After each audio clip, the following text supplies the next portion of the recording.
and became quite obsessed.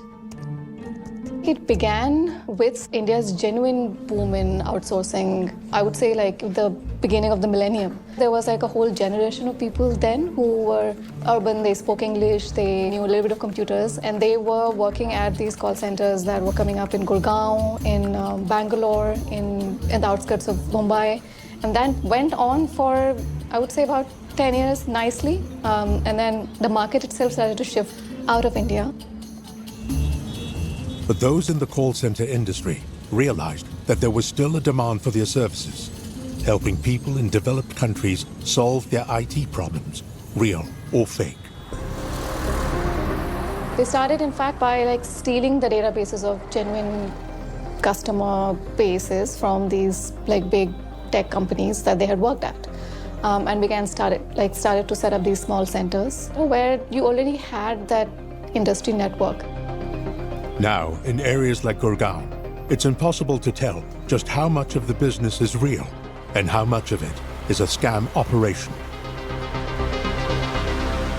There is a floor at which they will provide genuine tech support, but then they have the people, or they'll have another set of people who, at a different location in the same office, are making these fake calls. If you just search for call centers in this neighborhood where we are, you see the density here, right? And this is just what is showing up on Google. Samarth Bansal is a computer programmer and investigative journalist who's written extensively on the scamming industry. Whether we like it or not, scams are an outcome of entrepreneurship, right? We are at a time, if you just think about the economy in general, it's a destabilized economy, widening inequality, and at the times people are just craving for opportunities to make ends work. Be it a matrimony scam, be it a romance scam, be it a job scam, you have to buy something online, e-commerce scam, anything. The fundamental infrastructure on which all of these things are based, that remains the same, where digital technology is used to first build trust and then extract money.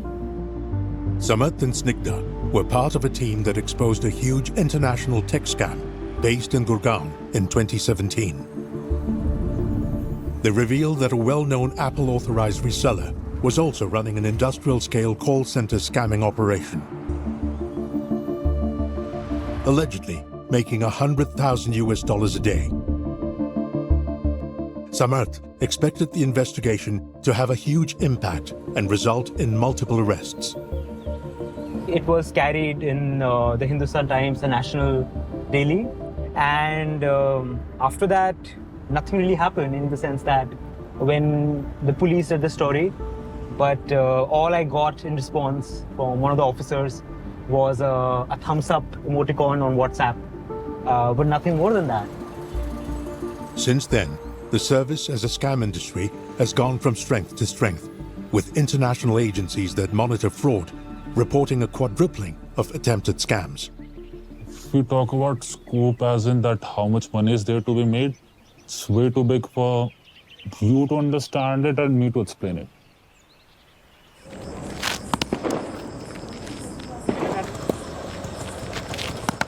These scammers are destroying the whole country's reputation and giving it a bad name. So I wanted to stop it from happening. Sven belongs to the global community of around 10,000 online vigilantes, otherwise known as the scam baiters. A mixture of computer hackers and concerned citizens who have taken it upon themselves